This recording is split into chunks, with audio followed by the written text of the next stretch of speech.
All right. Elias, welcome to the Climate Careers Podcast. So today we're with Elias Hatem, our business or the development manager, I should say, at inBalance, and with Boston-based startup, and had some history in the solar world as well. But wanted to have this conversation with you, Elias, because I know we've had kind of an ongoing career conversation the past couple of years, having met in Portland. But I thought what was really interesting about your story is, when I was graduating in college in whenever it's a short time ago, it seems in 2008. There was an environmental studies concentration, but it was very kind of humanities focused. There was maybe some clear paths into being like a biologist or an environmental lawyer or something like that, but there was no clear kind of off ramp into kind of the broader field of like sustainability, clean energy, clean tech, that entire world. And so I think your story is really interesting in that you're kind of the first group of folks coming out of undergrad who really have a more obvious kind of off ramp into clean tech and climate tech.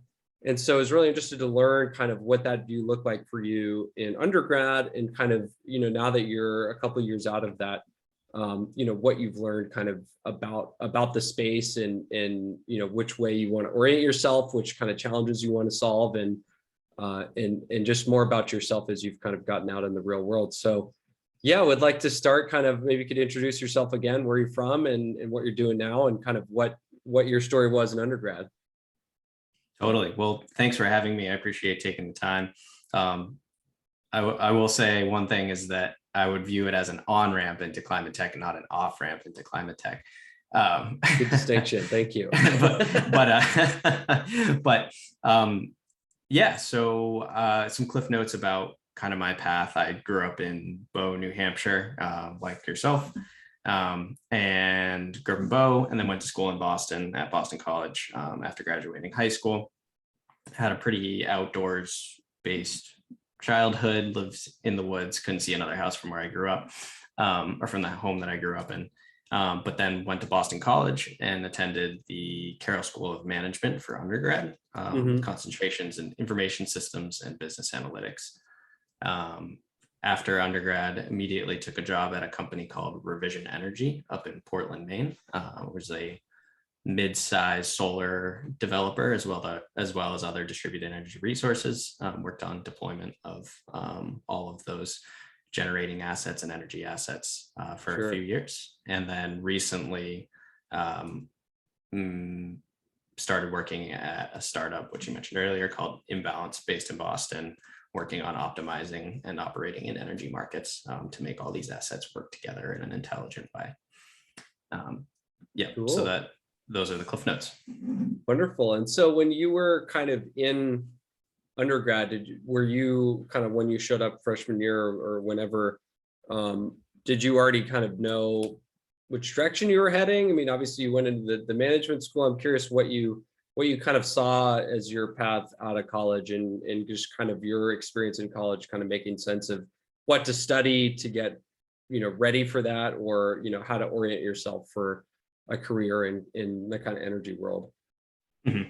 Absolutely. So I'll preface every intentional decision I made by saying that it was probably 70% intentional, and there is, say, 30% inertia of other factors in your life that you can't really put a finger on, right, that push you in that direction.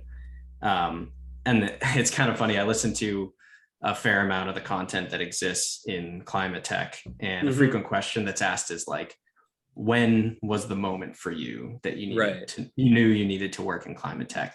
And like you were mentioning earlier, I'm young enough. So I graduated college in 2017, so 5 years ago at this point, but I'm young enough to have it, climate change and the solutions be a given for the entirety of the time in my life that I've had to think about the problems. Sure.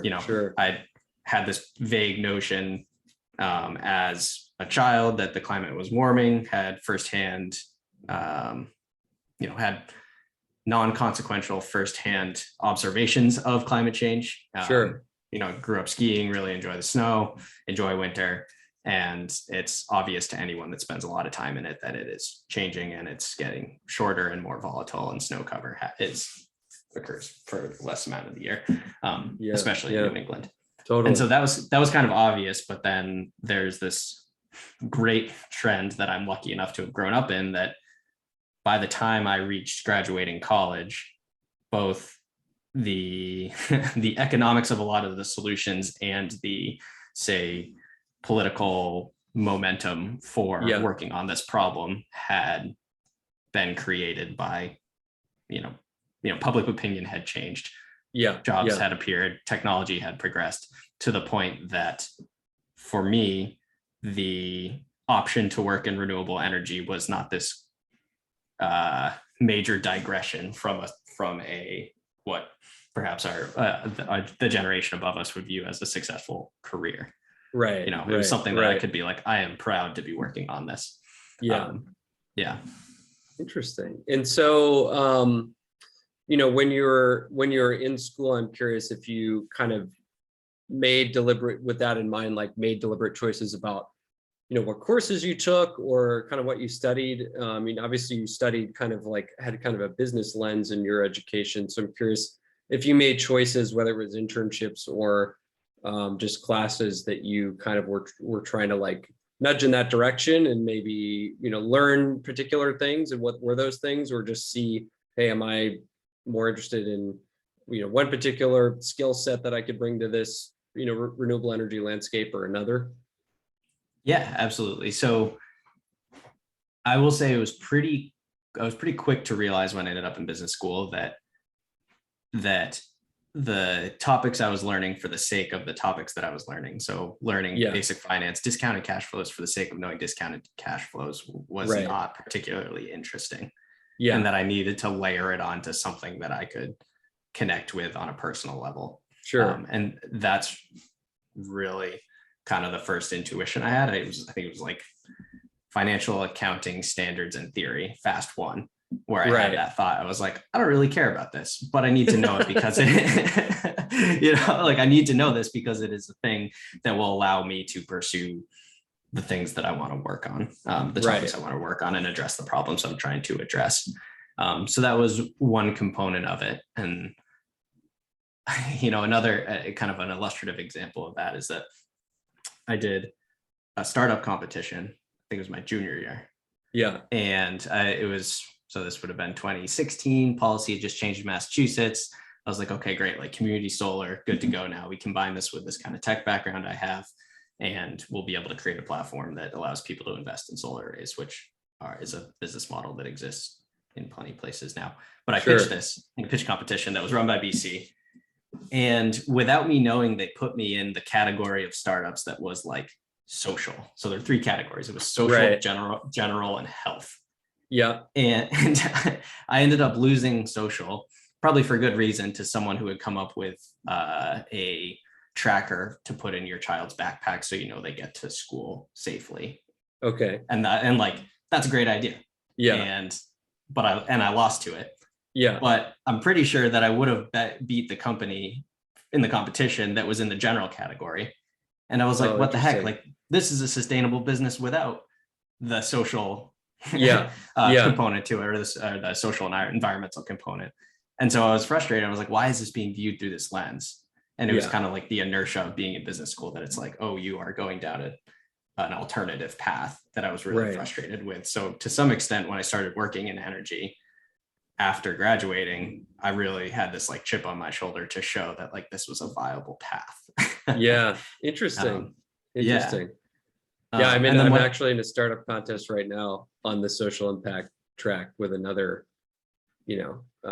climate tech business. And it is funny because we're, out there, and similar story with a bunch of really fascinating approaches to like diversity, equity, inclusion, and, models that were like, I don't know, measuring success of DEI programs in universities, or trying to get, better representation of Black women physicians in kind of the teaching world for medical doctors. And then there was like our improving residential energy efficiency startup. And like, for me, it was like, similarly, like, if this is going to have enduring social impact, it needs to have a sustainable financial model. And so like our kind of going through that series of the slides, I was like, oh, we're like the only company in this or venture in this little pocket of the startup contest that's like, here's our 5-year projection, and we're going to be like $5 million in the green by 2026 or whatever. It just felt like a very different kind of like, we were just like a step out of the lane. It almost felt like of the like culture of that part of the competition. So it's just interesting because there is, our goal is like have an environmental impact, but there is a financial return associated with that. So I don't know, it just feels parallel to your story, but I'll quit talking about myself now. Yeah, I mean, that's the thing about talking with it, is that all of those things are important. They're all problems that need to be solved. And it's just making sure that when you're comparing two business models, it's not apples and oranges. It's here's a problem over here that needs to be solved. Let's use their solution in this other thing that we're also trying to solve at the same time. Let's make sure there's DEI considerations included in our business plan for our energy efficiency startup. There's no reason you don't have to compete on that. Yeah, totally. If you will, it's a given. It's like, it's good business to have those things included in your plans, and it's the right thing to do. Absolutely. So you had your startup contest, you kind of noticed that. And then, so did you then from there, what was your decision process to go into like revision or that kind of business afterwards? Yeah, absolutely. So I think what I didn't mention in your previous question and ties into this one is that after my sophomore year, BC had an internal thread about internal job board from alumni who were looking for interns. And there was someone who ran an energy brokerage, a very small one. I think it was 7 people total in Milton, Massachusetts. And I just accepted whatever opportunity they could give me. So I think I worked there 10 hours a week for a summer while having another kind of, job that provided more hours on the side that was not intellectually stimulating in any way. So worked at an energy brokerage, and that was enough to dip my toes in and be able to talk about it a little more, which I think was essential. There's a fair amount of inertia in being able to just have a little bit to talk about in the energy space. And I just had this one experience. I was like, okay, in this context, this energy brokerage did this. And that was enough in subsequent conversations for people to say, oh, this person knows a little bit about the space. I'm going to keep talking because they might have more in the conversation. And so I enjoyed that a lot, did that sophomore to junior summer. And then parallel to that, the Carroll School of Management at BC had pretty active recruiting for Ernst & Young, which is a large accounting firm, Big Four. And kind of out of social inertia, I applied to that. I had a few friends that were interested in accounting, and I felt like I didn't have my life together if I wasn't on the same track as them, which is probably an unhealthy conclusion to come to. But they have this great sales pitch of saying you can have your job lined up, a year and a half before graduating from college by going down their path. Same thing in graduate business school for sure. Yeah, absolutely. And make it easy for you. Right, exactly. And it was a crutch, it was saying like, don't think critically about what you want to do, like go down our path because we know that we could use you, and we think that we can keep enough of you to maintain our business model long-term and progress our business model long-term. But while I was there, I definitely had conversations with a few people there. The client that I worked on at Ernst & Young was a large military supplier and engineering firm. And I had another coworker who was working on it, and we both kind of, at the end of our engagement there, were like, we don't really want to do this. Both of us had kind of, we had disparate interests, but we had interests that were beyond just the idea of auditing financial statements, as I mentioned earlier. And one thing that I regretted doing, so at the end of the summer, was officially offered the job for graduating senior year. Mm-hmm. And one thing that I regretted not doing was telling them early on in the internship, or even before that, that I was interested in energy. Because those large firms, those consulting firms, those accounting firms, and even investment banks, they like making money, and you can make money in renewable energy now. And so they had clients in energy. Yeah. And they could have oriented me to a project that would have been slightly more interesting, and it might have kept me around because I would work on a client who was in the field that I was interested in, and could have at least gained the knowledge of how those organizations work. Not that they're that much different than any other business, but at least it'd be something that I cared a little bit about. Right. So right. If I could do it again, I would have expressed that interest earlier on. And I would say that to anyone who is currently in this track, that if you're working for one of those large organizations, it is more than likely that at this point they have a practice in climate tech generally, and that you can, you might not get to work on it immediately, but if you do end up in this path, you can keep stating that interest, and it's so expensive for you to leave them that they will eventually find a way for you to work on the thing you want to, if you are a above average employee. Yeah. Interesting point. Yeah. That's good to know. But that's part of the shift that you were talking about earlier, where it's like, that might not have been an option 10 years ago.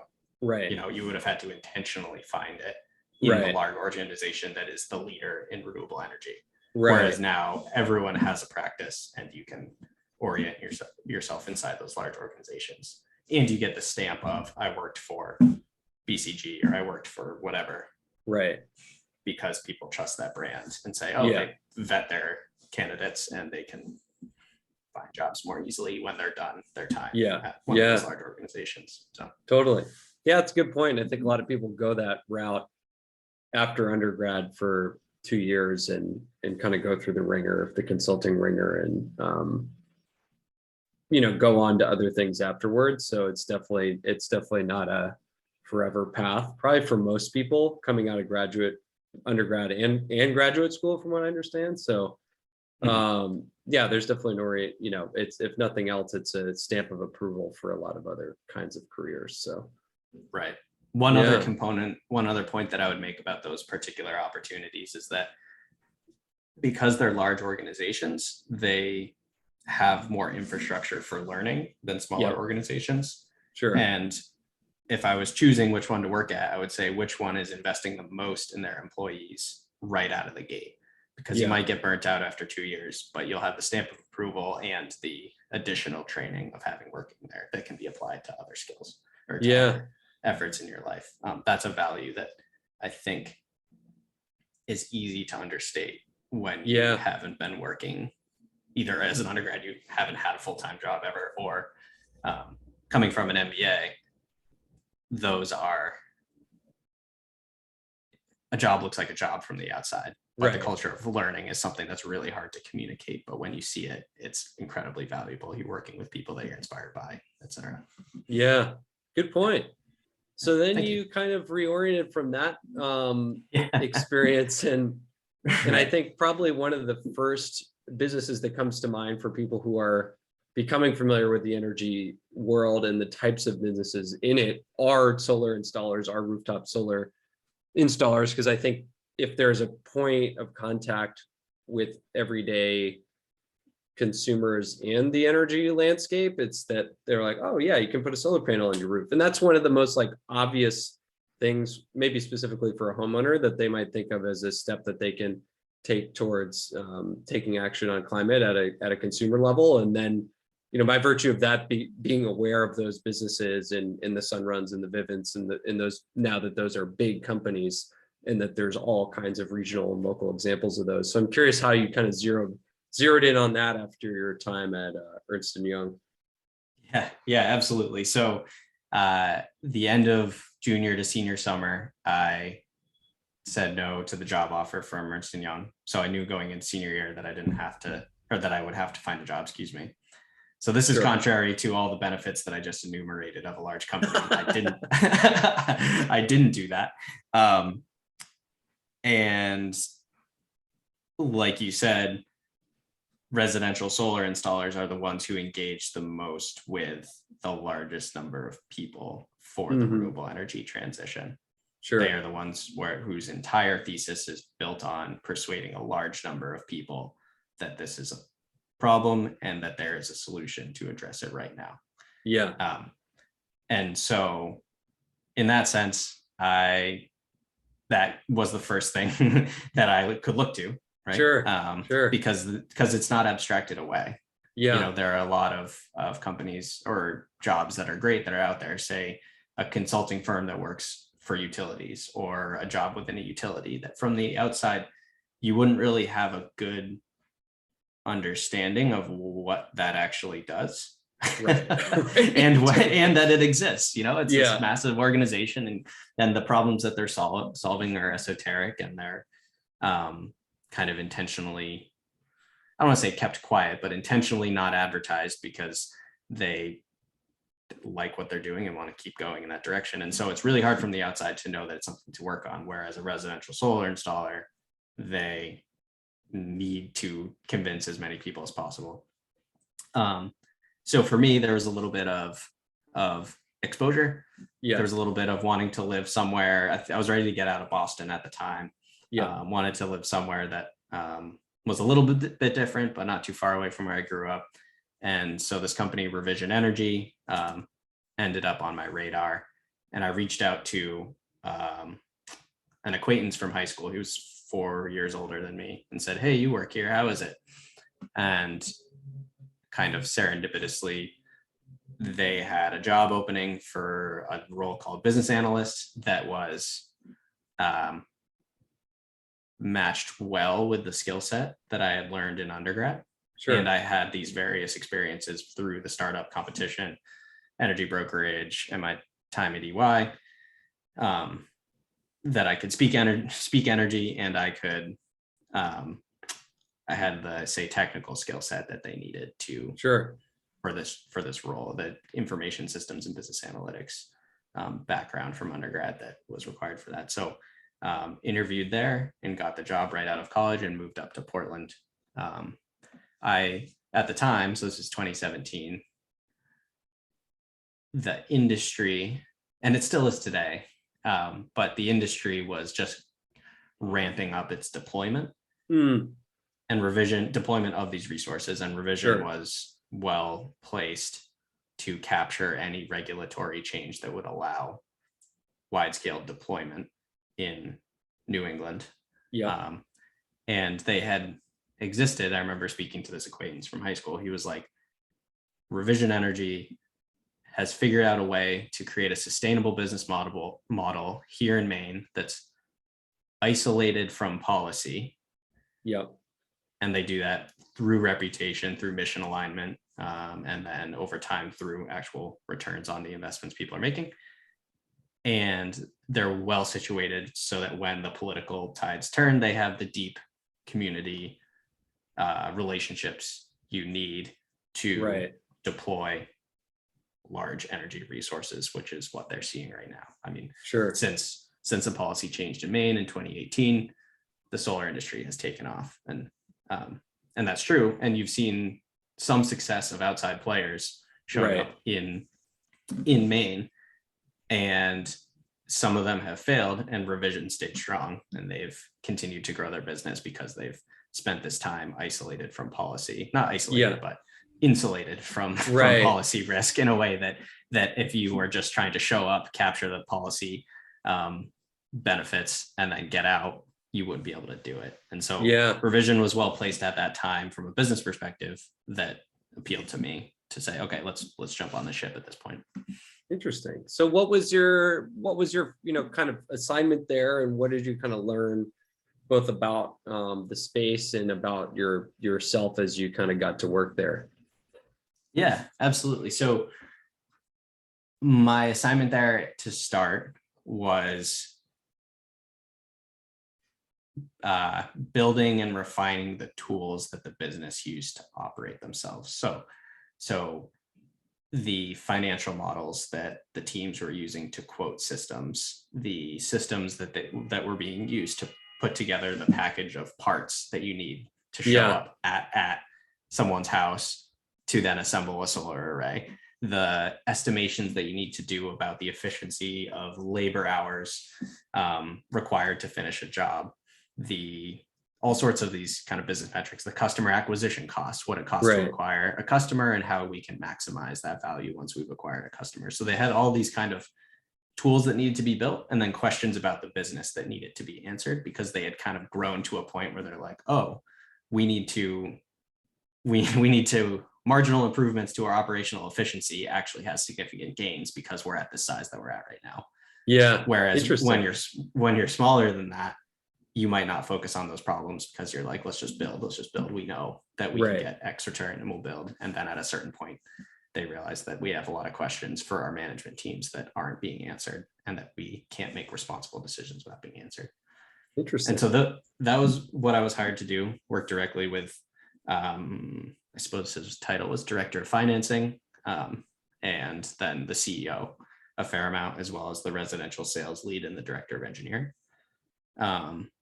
And one thing I really appreciated with working with those teams is that my technical background was something that was, it wasn't incredibly complex, but it was a skill set that wasn't in the residential contracting industry that much. Right. And so as a 22, 23-year-old, I guess it'd be 23 at the time, I had this kind of angle and access to people who were making decisions that I don't think I would have gotten at one of the large organizations. And consequently was able to learn from them, get a good understanding of how solar arrays work, how they're deployed, how they're financed, and the questions that the CEO was looking at and worried about all the time. And so that kind of experience was something that was, I don't know how I could have intentionally found that somewhere else, I guess is what I'd say, and has benefited me in the long term. Yeah. Interesting. And so what did you learn about the solar industry, given that kind of perspective? Yeah. So I think that the revision model was to not chase fast money. You want patient capital. You want someone who's going to be around for a long time. You want someone with an interest in where they're building to be included in what they're doing. Yeah. And revision kind of constantly had this tension between maintaining a workforce to install all of these systems and the ebbs and flows of demand in the industry.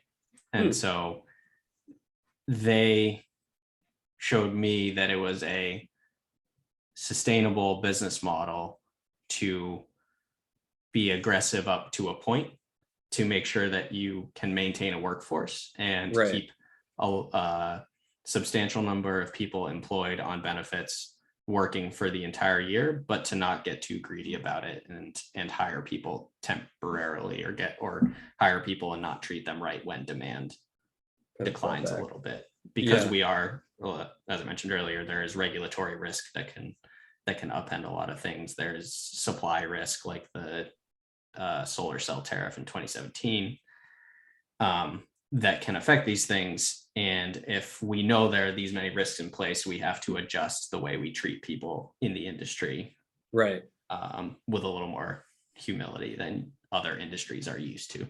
And so I'd say that was kind of what having access to and working directly with these people who are making decisions really taught me. And what it also did is it reinforced the importance of the questions that I was hopefully helping them answer. If we have really good metrics about our labor hours and how much work we're quoting, then we'll be able to responsibly manage the way we hire, the way we maintain, the way we support those employees. That was very rewarding, and I don't know how I would have accessed that otherwise. Very cool. And what did you learn kind of in answering those questions that you were mentioning earlier in our conversation, like were there particular insights that you feel like were really exciting to gain or really changed either your perception or the way that Revision was operating? Yeah. So at the end of the day, a solar, actually, let me back up a little bit. So Sure. in the solar industry, there's very little vertical integration, or there's very piecemeal integration of companies. So Sure. For the large utility scale solar arrays, there's someone who finds the land, and there's someone who designs the system. There's someone who finds the investors. There's someone who, Like engineers the system, Yeah. the permitting, the interconnection, and there's someone who does the procurement of the equipment and the construction and the engineering, and then finally the operations and maintenance of the system. And there's every permutation and combination of those two parties exists in the industry. So there's EPC, which stands for engineering, procurement, and construction. That's one common grouping of parties. There's development, which is the person who coordinates the permitting, the interconnection, the financiers. There's just fundraising, which is working directly with the financiers. There's site acquisition. And so the industry has a lot of different combinations of vertical integration. Yeah. Revision had vertically integrated all of it for some portions of their business and had less vertical integration for other portions of the business. So in their residential and commercial and industrial space, they were vertically integrated entirely. Yeah. They were just getting into, say, the utility scale space by the time I was leaving, but they were figuring out where they wanted to be in that vertical integration. And so the question that we were, well, let's see. So can you repeat your question again? Like what of the questions you were kind of answering when you're talking about, measuring a lot of the operational efficiency, like what were some of the learnings that you feel like were maybe surprising or insightful that you kind of gained in that experience? Yeah, absolutely. Okay. So with the context of where Revision fit into that vertical stack, it became really clear that the company made very little money on the procurement of parts. We made very little money on the designs of the systems. Where we made most of our money was a markup on labor. Yeah. And so you'd buy $10,000 worth of parts and then have $10,000 worth of labor hours. So one really fun project that we did was estimate the accuracy of quoted versus actual labor hours for each individual project, and then create a function that more accurately quotes the labor hours based on what we were seeing for actuals. And there were so many factors in that. That was really fun. So it was like, if we're installing this kind of panel with this type of racking with 2 home runs, 2 wire runs down the roof, each one of those factors has a weight into the quoted hour. And then over time, you can see trends that, we're underquoting systems that have this characteristic. Let's bump up the weights on that function to make sure we're more accurately quoting those labor hours. Because when we got quoted versus actual, quoted labor hours versus what actually was installed, when we got that correct, Revision knew that they made the money that they expected to, which is how you can put together a sustainable business when you have reliable.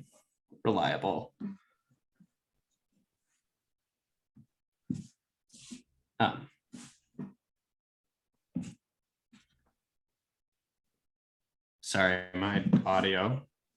Yeah, you're good.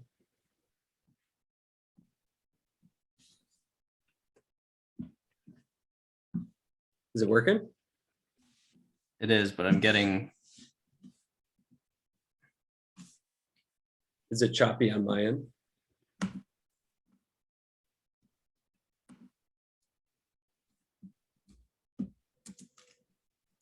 Oh, I apologize. No, not at all. My phone called in my headphones. my headphones were connected also to my phone.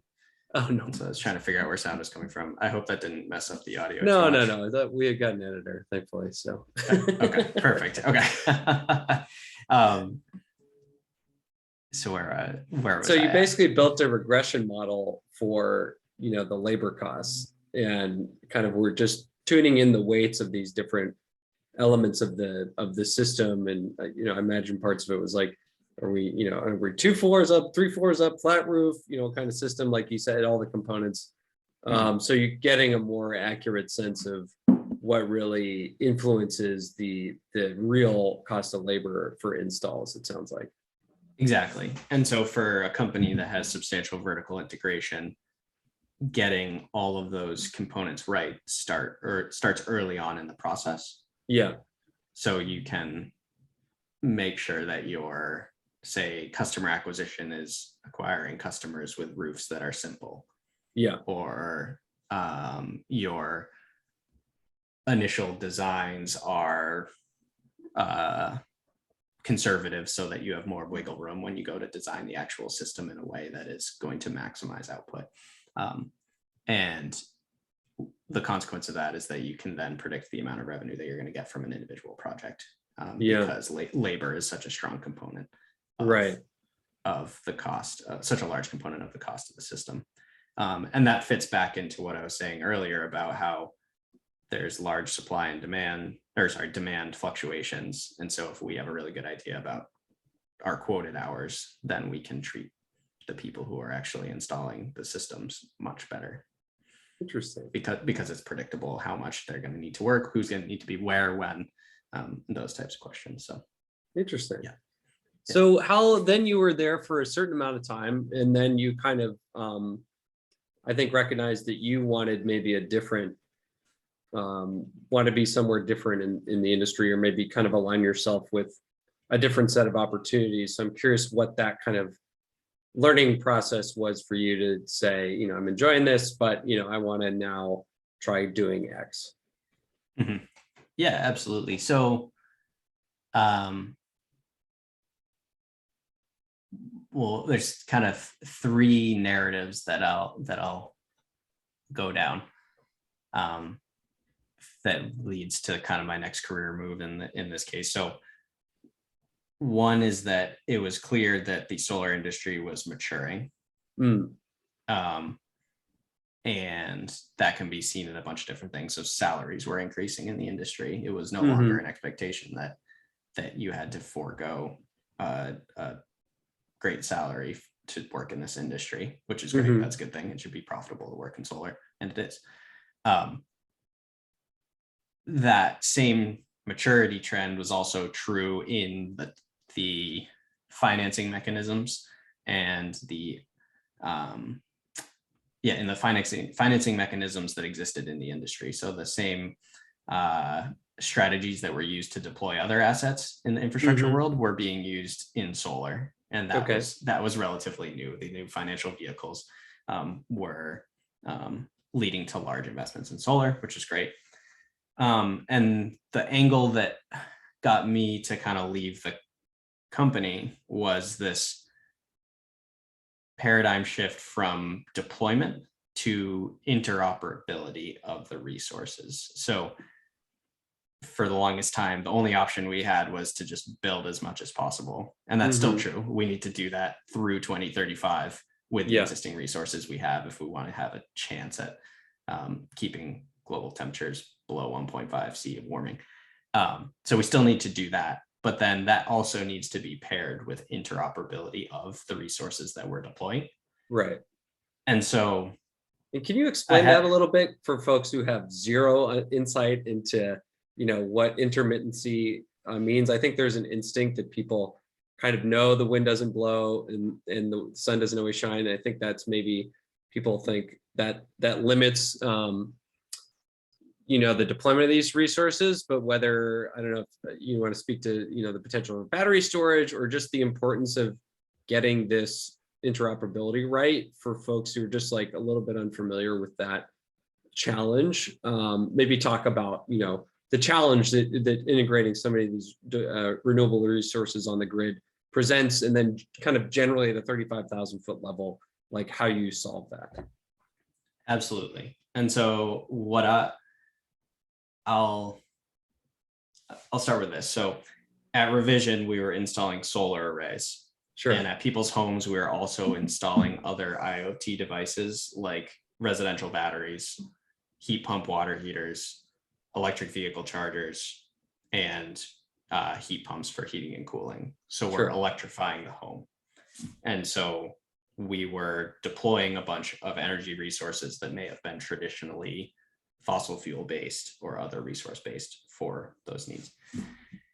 And so when it comes to solar, we're deploying these resources that are intermittent, meaning, like you said, when the sun shines, they produce electricity, and when the wind blows, we weren't doing wind, but that's the other classic example of intermittency, is when the wind blows, wind generation gets produced. And in New England, if you look at the demand on the grid or the supply on the grid for electricity, you can see that the price of electricity at any point in time is significantly affected by whether those resources are operating.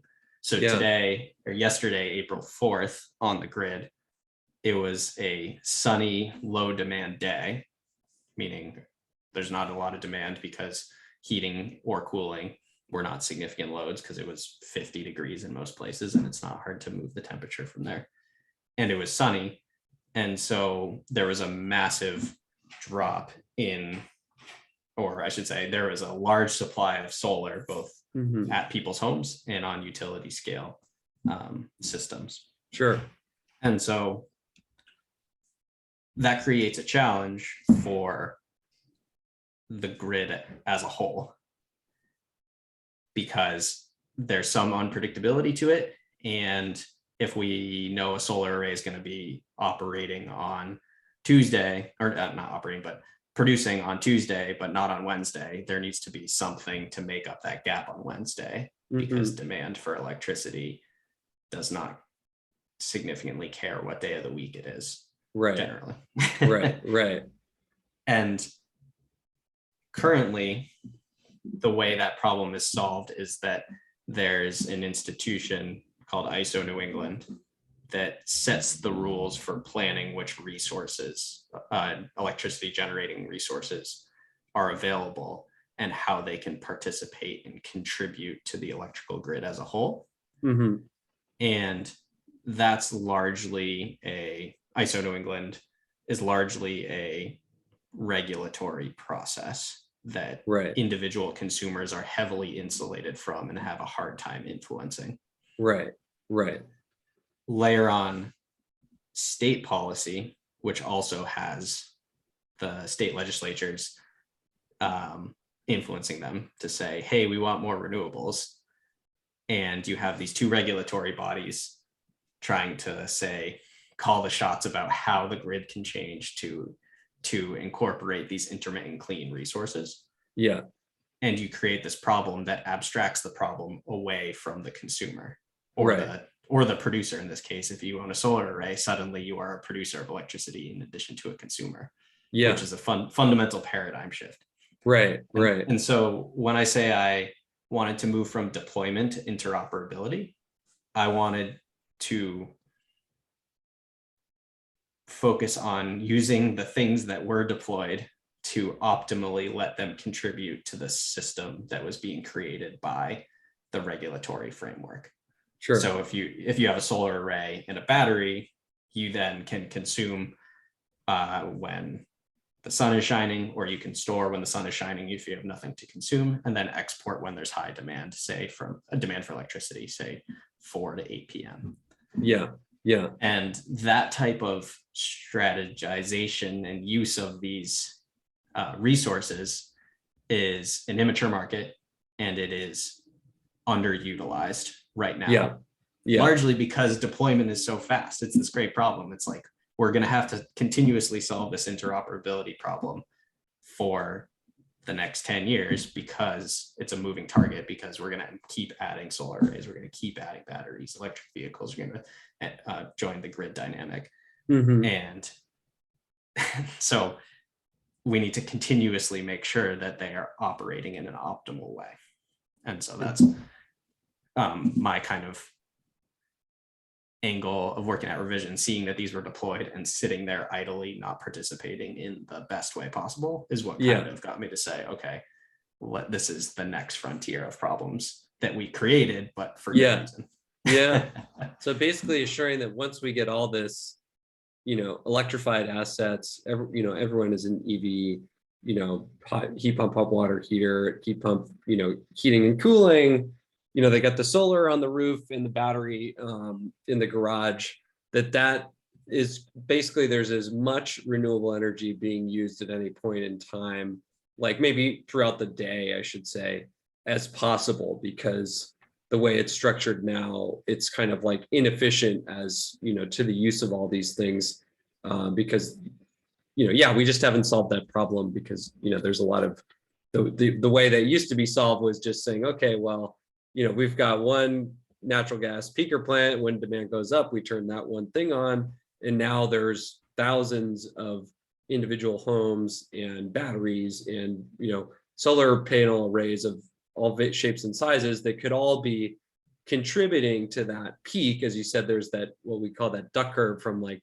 late afternoon, early evening, when demand really goes up, and to try to efficiently make sure that when that demand goes up, that there's as many renewables contributing to meeting that demand as possible. Is that like a summation of the challenge? Exactly. Yeah. You're moving around the clean supply to match the demand when it's highest. And you are inherently distributing and increasing the quantity of resources that can participate, which is the paradigm shift from the natural gas peaker plant that you just described. Right. Cool. Exactly. So you focus on that shift, and then what I assume that was kind of how you found the startup that you're working at now. Yeah, absolutely. So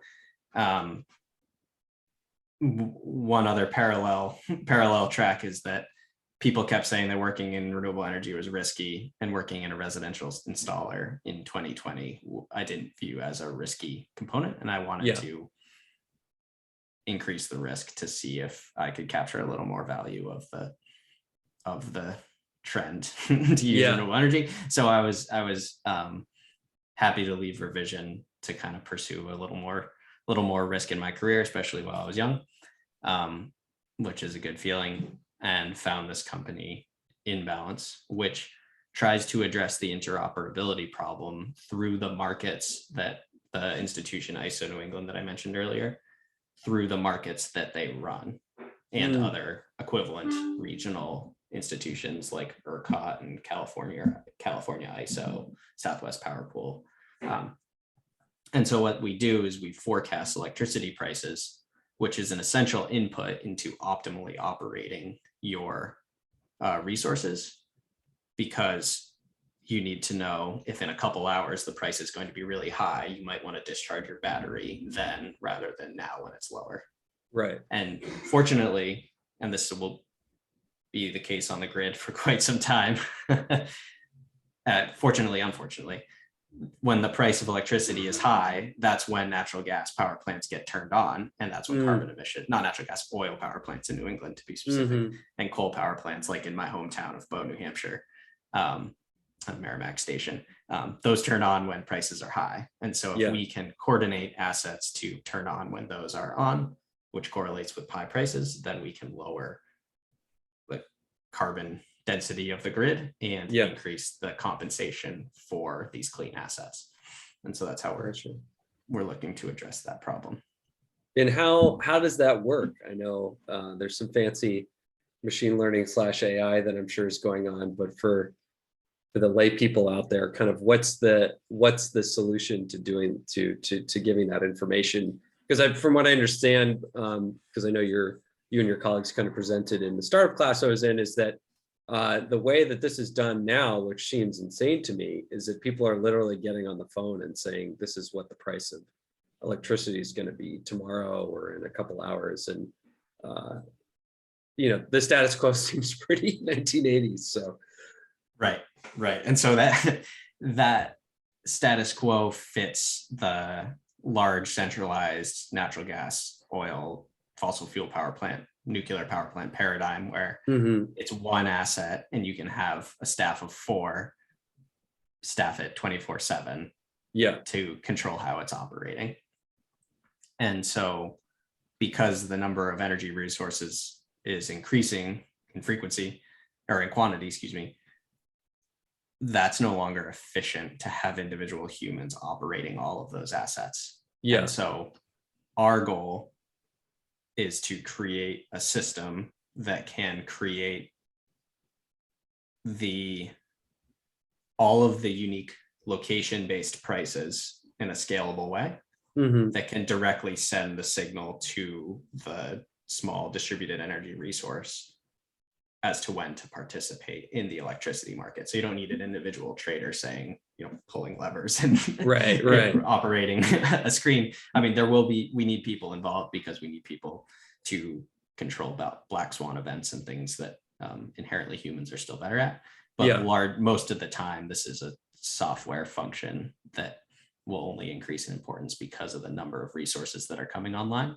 Gotcha. And the increase in volatility on the grid from climate events. Right. Interesting. So basically telling that Tesla Powerwall to turn on now, for all exactly. in a variety of more complicated pieces of equipment than that, but right.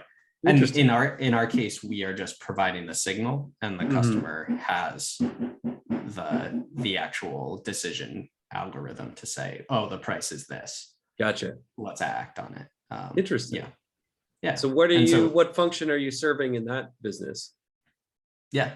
So I'm currently the director of development, I suppose. It's 9 of us, and so any title is kind of relative. So it's 9 of us, and my role is director of development, which is or development manager, which is largely speaking to customers and figuring out exactly what they want, and then translating that into a product roadmap for our team to develop. So understanding how the information needs to be delivered, the performance thresholds, the value add that we can actually provide by having increased forecast reliability and accuracy, and making sure that the software development team and the modeling team is meeting those product development roadmap goals. Interesting. So that's largely my role. It's really fun. I get to go to conferences and speak with people about it. And it's one of those things where you are largely introducing a new concept. It's immature, or not introducing a new concept, but a new way to do it. And because of that, people they'll imagine with you when you talk about it, which is really a fun place to be, rather than saying, this is what we're offering, we're competing on terms. Right. Like we do this marginally better than the next person, but at the end of the day, we're this role. It's more imaginative. Yeah. Very cool. And so what feels familiar from the revision work you were doing, and what, where have you been kind of challenged or learning, or how are you kind of operating in a different capacity than what you were there? Absolutely. So the most direct skill is that at revision, I was involved in deployment of these resources. And so the permitting, the design, the development, the financing, all of those factors matter to our customers right now, because our customers are the people who are deploying and owning energy assets, specifically solar arrays and batteries. And so knowing how that process works and getting our foot in the door at the right time when they're looking for our solution or something that solves the problem that our solution can solve is really valuable to the team, because there's a lot of esoteric knowledge in there that is just the only way you get it is by working with the interconnection process for 2 years. You only get it by going out and actually trying to raise money for a solar array and understanding how those investors think. And so that's helped us understand how we fit in the way that our potential customers think about us as we position ourselves and our product in the industry.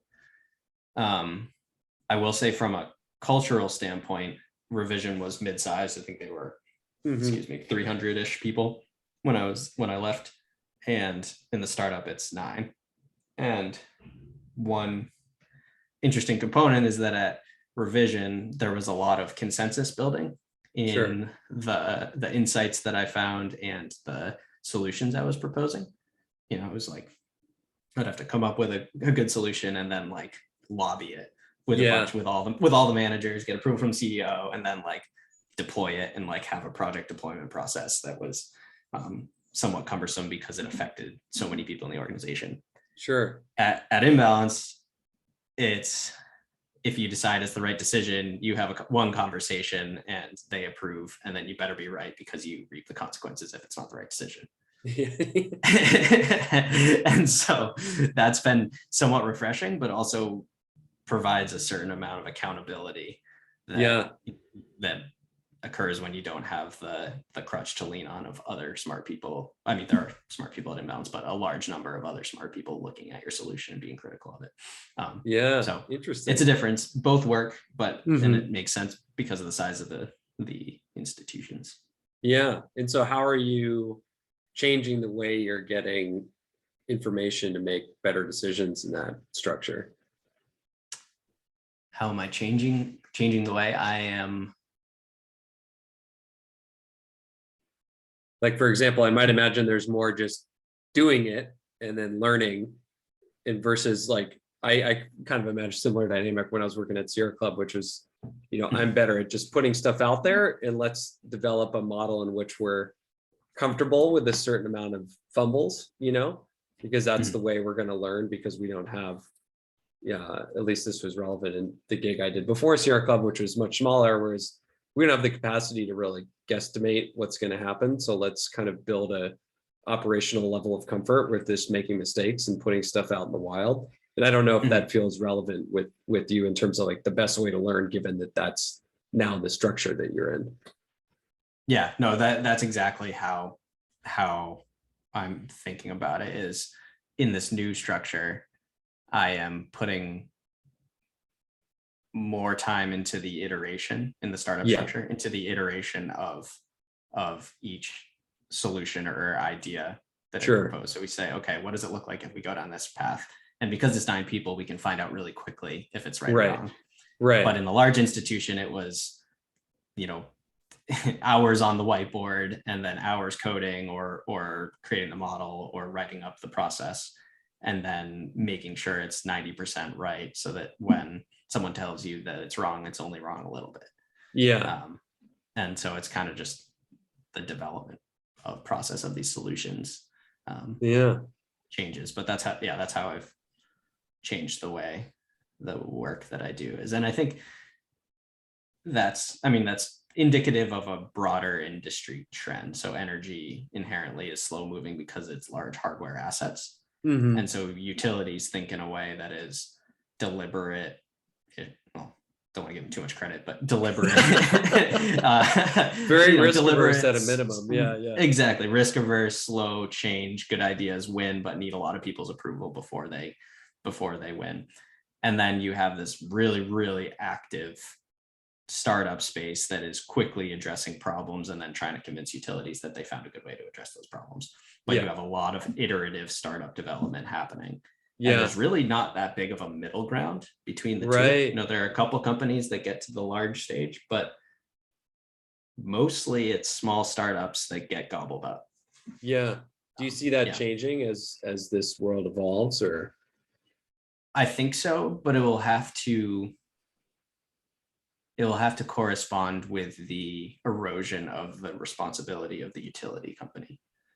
Interesting. So maybe you can speak a little bit more about that, because I know that's one of the most interesting kind of evolutions of this, is that I think, utilities are having to face a reality in which they're not necessarily, so vertically integrated, right? And like owning every power producing station, owning all the wires, deciding, what gets turned on when, but they're, some people are making decisions that they're just going to own the wires, or some people are just going to make the power and put that in the grid. So maybe you can comment a little bit about the kind of the evolution of the business model of the utility.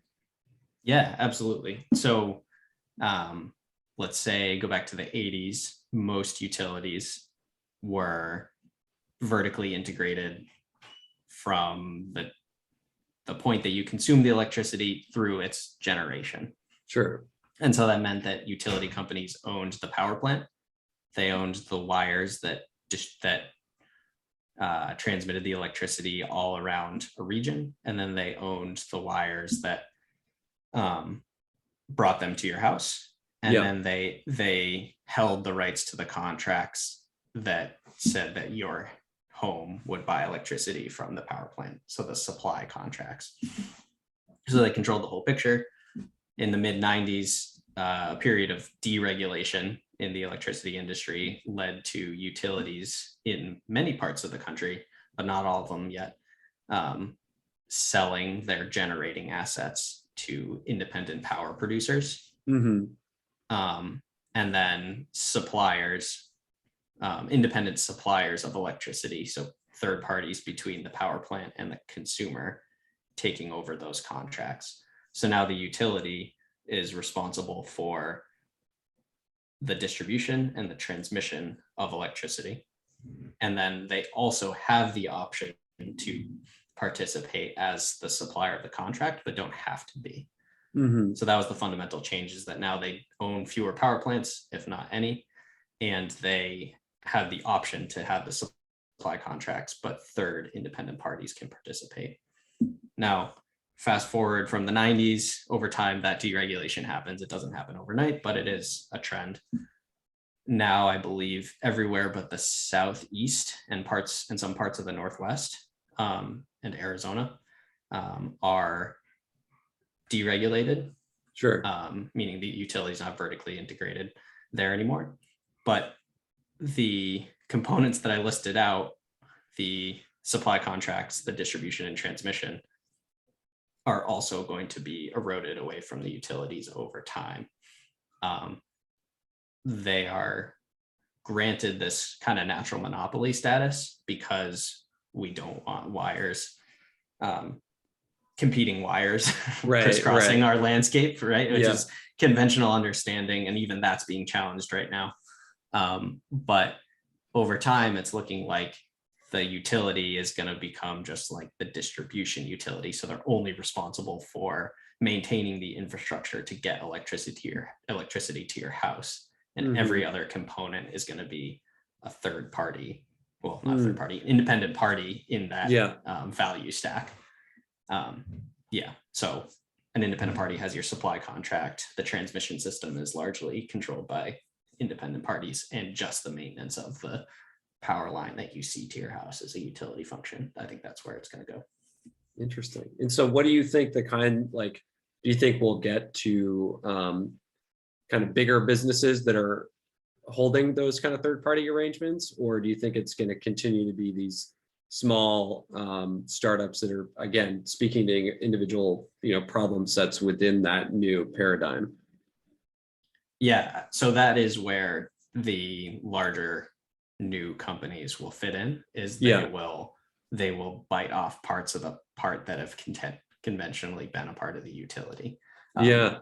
So you see some large companies right now that are involved in the demand management on the grid. So lowering the amount of consumption at periods of time when the consumption is expected to be the highest, so that the physical infrastructure itself doesn't have to be as big, which is a large savings. Doing stuff in the physical world is incredibly costly. Fixing utility line distribution lines, fixing transmission lines costs a lot more. It's like like $1 million a mile or something in Maine, which is a cheap state. Yeah, it's crazy.